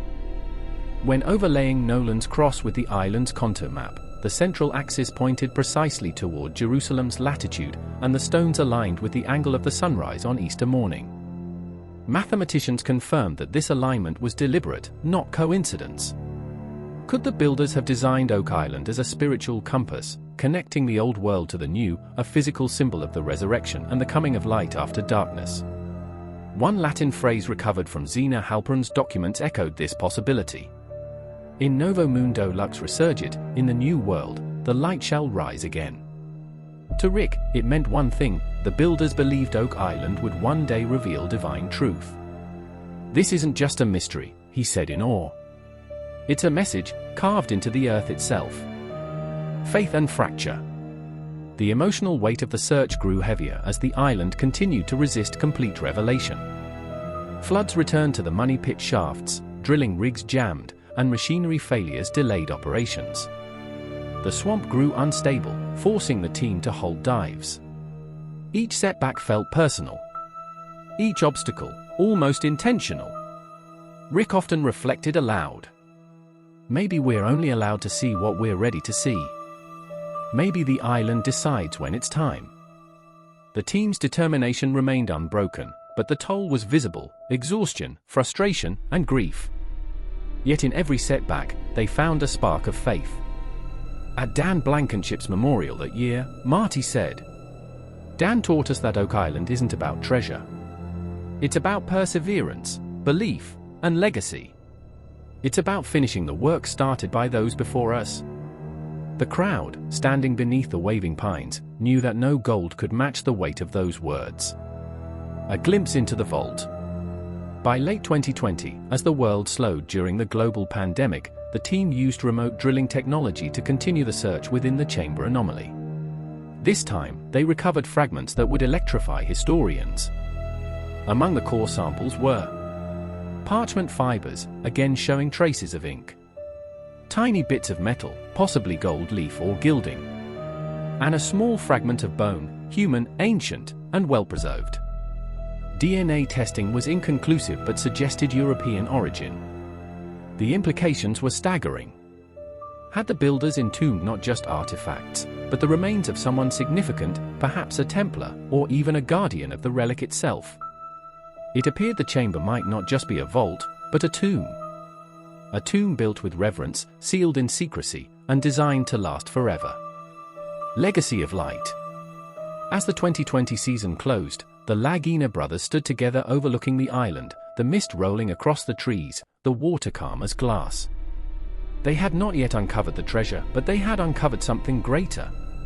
Proof that faith, craftsmanship, and purpose had guided those who built this place. And in that moment, Rick said quietly, "Maybe the treasure was never meant to be taken. Maybe it was meant to be found, in us." The island remained silent, but the meaning was clear. Every clue, every artifact, every sacrifice had led them closer, not just to a discovery buried in earth, but to a truth buried in time. The Revelation, the Templar map, the hidden language of the cross, and the secret of the swamp, 2021 to 2023. The year is 2021, and the cold Atlantic wind sweeps across Mahone Bay. More than 2 centuries have passed since a young Daniel McGuinness first noticed that strange depression beneath an old oak tree, and still, the island refuses to give up its secret. But now, something is different. The technology is sharper. The data, clearer. And for the first time in the island's long and blood-soaked history, the clues seem to be converging, not toward gold, but toward a revelation that could rewrite history itself. A modern crusade. By 2021, the Lagina brothers, together with their expert team, geologist Dr. Ian Spooner, archaeologist Laird Niven, historian Doug Crowell and researcher Charles Bolkhouse had turned Oak Island into the most documented archaeological site in North America. Every rock, every layer of soil, every relic was scanned, analyzed, and catalogued. Yet, the deeper they looked, the more the island spoke, not in words, but in symbols. The evidence began to form an unmistakable pattern, one that seemed to point back to the Knights Templar, the Freemasons, and the sacred geometry of the cross. But the real turning point came not from the money pit, but from beneath the swamp. The swamp that shouldn't exist. The swamp on Oak Island has always been an anomaly. Satellite imagery shows it is not a natural formation at all, its shape is too symmetrical, its depth too consistent, its base too engineered. Dr. Spooner's environmental analysis in 2021 confirmed the swamp was artificially created, likely hundreds of years ago. Sediment samples revealed human-made materials buried deep within its foundation, including charcoal, pottery shards, and even ancient ship fragments. That finding alone was groundbreaking. It suggested that a large ship, possibly carrying treasure or relics, had been deliberately sunk or hidden beneath the swamp centuries earlier. And when metal-detecting expert Gary Drayton unearthed fragments of lead and iron consistent with medieval metallurgy, the connection to the Templars and European voyages before Columbus became stronger than ever. The swamp was not a natural bog, it was a burial ground for secrets. The Templar map. In early 2022, while reviewing archival materials, researcher Doug Crowell uncovered an obscure 14th-century document believed to be of Templar origin. It contained a cryptic map of the Atlantic coast, and in one corner, a small island marked with the Latin words Domus Templi, Insula Arcanum. House of the Temple, the Island of Mystery. The coordinates, once adjusted for medieval mapping distortions, placed the island shockingly close to Oak Island's location. Even more astonishing were the symbols inscribed around the island on the map: a cross, a crescent, and 3 dots forming a triangle, the same configuration seen in Nolan's cross on Oak Island itself. Historians and epigraphers who examined the document noted that the map appeared to conceal a ciphered language, one similar to those used by Templar scribes to hide sacred knowledge. The Templars were known for encoding their most secret information within maps, architecture, and geometry, believing that divine truths were meant to be discovered only by those with eyes to see. Could this be their final message, hidden across continents, waiting to be unlocked on a small island in Nova Scotia? The hidden language of the cross. In the summer of 2022, new drone-based LiDAR scans of Oak Island revealed something no one had ever seen before: a second geometric pattern overlapping Nolan's cross. This new formation, composed of smaller stone alignments and subtle topographical ridges, appeared to mirror the geometry of the Jerusalem cross, a symbol used by both the Templars and early Christian orders. When mapped precisely, the lines of the two crosses, Nolan's and the Jerusalem cross, intersected over the swamp, forming a perfect square, a shape the Templars believed represented the earthly reflection of the divine realm. It was as if the island itself had been built as a code, a sacred diagram connecting heaven and earth. Mathematicians analyzing the coordinates found that the distances between the boulders corresponded exactly to ratios found in Solomon's temple, described in the Old Testament. It was no longer a coincidence. The builders of Oak Island seemed to be replicating the blueprint of the Temple of God, in secret, on a remote island far from Jerusalem. The discovery beneath the swamp. In 2023, after months of draining and excavation, the Laguna team reached a section of the swamp they had long suspected contained the remains of a sunken ship. Ground-penetrating radar confirmed the presence of massive timbers, metallic objects, and a flat structure lying horizontally deep beneath the mud. When a core sample was extracted, it brought up ancient oak wood, precisely cut and squared, dating back to the 13th or 14th century. That was the age of the Knights Templar. Dr. Spooner's analysis also detected traces of mercury and bitumen, substances known to have been used by medieval builders to preserve scrolls and relics from moisture. If these materials had been found in the swamp, it meant only one thing: something sacred was intentionally sealed there. The chamber beneath. In late 2023, seismic readings revealed an anomaly beneath the swamp, a large, circular void roughly 40 feet in diameter, surrounded by solid stone walls. The chamber's location, depth, and geometric symmetry were unlike anything natural. To many, it appeared to be a man-made vault, possibly even the original deposit site predating the money pit. Drone imaging from above showed the exact coordinates of this chamber aligned perfectly with the center point of the cross formation. If the Templar map, the cross geometry, and the swamp chamber were all connected, then Oak Island wasn't merely a place of buried treasure, it was a Templar temple in disguise, a spiritual vault built to guard something divine. The theory of the Ark Passage. Some researchers now believe the swamp hides an ancient passageway leading from the shore to the central chamber, a symbolic Ark Passage, designed in alignment with biblical prophecy.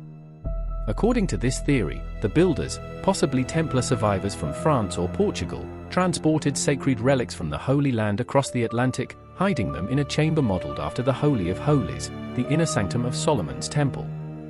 The geometry of the crosses, the position of the swamp, and the alignment with celestial coordinates all seem to echo the divine measurements of sacred architecture found throughout the ancient world.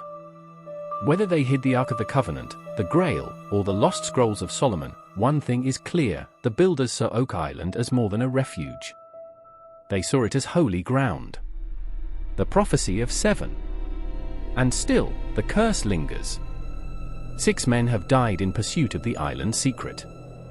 The legend says 7 must perish before the truth is revealed. In the quiet hours before dawn, Rick Lagina often walks along the island shore, listening to the waves that have swallowed so many hopes. He has said more than once, "Whatever's here has waited this long. It's not about gold. It's about purpose." Drone imaging from above showed the exact coordinates of this chamber aligned perfectly with the center point of the cross formation. If the Templar map, the cross geometry, and the swamp chamber were all connected, then Oak Island wasn't merely a place of buried treasure, it was a Templar temple in disguise, a spiritual vault built to guard something divine. The theory of the Ark Passage. Some researchers now believe the swamp hides an ancient passageway leading from the shore to the central chamber, a symbolic Ark Passage, designed in alignment with biblical prophecy. According to this theory, the builders, possibly Templar survivors from France or Portugal, transported sacred relics from the Holy Land across the Atlantic, hiding them in a chamber modeled after the Holy of Holies, the inner sanctum of Solomon's temple. The geometry of the crosses, the position of the swamp, and the alignment with celestial coordinates all seem to echo the divine measurements of sacred architecture found throughout the ancient world.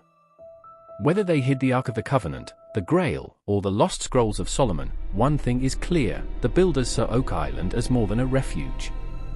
They saw it as holy ground. The prophecy of 7. And still, the curse lingers. 6 men have died in pursuit of the island's secret. The legend says 7 must perish before the truth is revealed. In the quiet hours before dawn, Rick Lagina often walks along the island shore, listening to the waves that have swallowed so many hopes. He has said more than once, "Whatever's here has waited this long. It's not about gold. It's about purpose." Perhaps that purpose is nearing its moment. Perhaps, as Scripture says, "There is nothing hidden that will not be revealed, nor secret that will not be made known." Luke 8 verse 17. The language of God in stone. By the end of 2023, researchers began to see Oak Island not as a riddle to be solved, but as a message to be interpreted. The island speaks in geometry, astronomy, and faith, a hidden language carved in earth and rock. Each alignment, each symbol, each tunnel seems to whisper the same truth: that the knowledge of God and man's greatest treasures were never meant to be destroyed, only hidden until the appointed time. And now, for the first time in 7 centuries, that time may be drawing near. The revelation. As the 2023 digging season closed, the team stood on the edge of the drained swamp, staring down into a black, silent void. Beneath them lay the structure they had sought for years, sealed in stone and mud, guarded by saltwater and mystery. Rick Lagina turned to the cameras and said quietly, "If this is what I think it is, then this isn't just the end of a treasure hunt. It's the beginning of understanding why this island was built in the first place. Whether the vault beneath the swamp holds gold, relics, or sacred documents, one truth shines through the fog: Oak Island's greatest treasure is revelation itself, the unveiling of humanity's eternal desire to touch the divine, to seek truth beneath the surface, and to believe that what was hidden long ago still waits for us to find it." And perhaps, just perhaps, we finally stand on the threshold. The final seal, the day the island speaks, 2024 present. The dawn of 2024 came cold and grey over Mahone Bay. Mist rolled across the water like breath from an ancient giant, swallowing the island whole. To the few who still worked the dig sites, Oak Island no longer felt like just a stretch of land. It felt alive, aware, as though it had been waiting for centuries for this very hour. For generations, men and women had come here chasing gold, relics, and glory. But now, as science, faith, and history intertwined, it seemed the island's true treasure was never metal or stone. It was understanding. The island had always whispered. Now it was beginning to speak. The last barrier. In early 2024, seismic tests confirmed the existence of a large sealed vault beneath the swamp's core. Its measurements matched what the team had predicted in 2023, roughly 40 feet wide, circular, and lined with a mixture of granite and lead, an almost impossible feat for medieval builders. Borehole samples from the chamber edge revealed traces of mercury vapor, burned parchment, and gold leaf dust. These elements, found together, were rare in natural formations, but common in ancient reliquaries designed to preserve holy artifacts. The evidence pointed toward a deliberate entombment, possibly one performed by a religious order with advanced engineering skill, the kind of skill the Knights Templar were known to possess. Still, excavation came at a risk. Every time the team drilled deeper, the swamp water rose as though defending what lay below. Pumps failed, shafts flooded, and mud walls caved in. It was as if the island itself was warning them, not yet. Signs in the sky. As if echoing those warnings, unusual phenomena began to occur. During one evening dig, the drone cameras captured a sudden burst of electromagnetic interference, followed by a glowing anomaly hovering over the swamp, a ring of light, circular, pulsating, then gone. Skeptics called it a drone reflection. But to the crew who saw it, it felt like the island had drawn a circle in the heavens, a divine seal. Days later, astronomers noted that the island's major stone alignments matched celestial coordinates of the constellation Crux, the Southern Cross, a constellation revered in both Templar and early Christian iconography as the symbol of the Redeemer's triumph. The island, once again, was communicating in the language of the cross. The inscribed tablet. The biggest breakthrough came in May 2024. During excavation near the eye of the swamp, a small carved stone tablet was uncovered beneath a layer of timber. The symbols etched upon it were faint but unmistakable, a cross, a triangle, and beneath them, the Latin inscription. Veritas in tenebris latet. Truth lies hidden in darkness. When cleaned and analyzed, the stone was found to contain chisel marks identical to those on known Templar artifacts from Portugal and France. Carbon dating placed it between 1300 and 1350 AD, the very period after the Templars' persecution by the French crown. The message was clear: someone had brought Templar secrets across the Atlantic and had built a coded sanctuary to protect them. The voice of the Earth. By mid-2024, Dr. Ian Spooner began studying the subterranean vibrations beneath the island. Using ground-frequency resonance sensors, his team discovered a rhythmic pulse emanating from the area surrounding the money pit, a faint tremor, recurring every 23 seconds. The data confused geologists. There were no fault lines, no underground rivers, no mechanical explanation. The rhythm was too steady, too deliberate, as if the ground itself was breathing. When mapped, the vibration's frequency matched the resonant pitch of 432 Hz, a tone long associated with sacred music and ancient temple acoustics. Some call it the frequency of the universe. For the first time, scientists and believers alike began to ask, could the island itself be a form of living monument, a temple that sings beneath the earth, waiting to be understood rather than conquered? The Lost Gospel Theory. While the dig pressed on, historian Charles Bolkhouse pursued an equally profound line of research. Within monastic archives in France, he uncovered letters written by a Templar scribe named Guillaume de Charny, a name also tied to the Shroud of Turin. In one fragment, Guillaume described a holy translation carried west to the islands beyond the sunset, where it would be kept until the time of revelation. The text referenced a sealed ark and a book of the Nazarene, suggesting that early Templars may have preserved lost teachings of Christ, not heretical, but too sacred for their age. If true, and if Oak Island truly was one of those islands beyond the sunset, then what lay below might not be gold at all, but scripture. A lost gospel, hidden not to enrich, but to preserve the word through fire, war, and time. The seventh sign. And then came the moment that stunned everyone. In August 2024, while scanning the swamp chamber, the team's sonar picked up a seventh cavity, a small sealed tunnel leading east, exactly where the Templar geometry predicted a final sign would rest. Within that tunnel, imaging detected an object giving off anomalous electromagnetic energy, small, rectangular, and metallic. Theories ranged from a Templar chest to a mercury-sealed relic case. But to those who knew the prophecy, 7 must die before the secret is revealed, the number 7 echoed with meaning.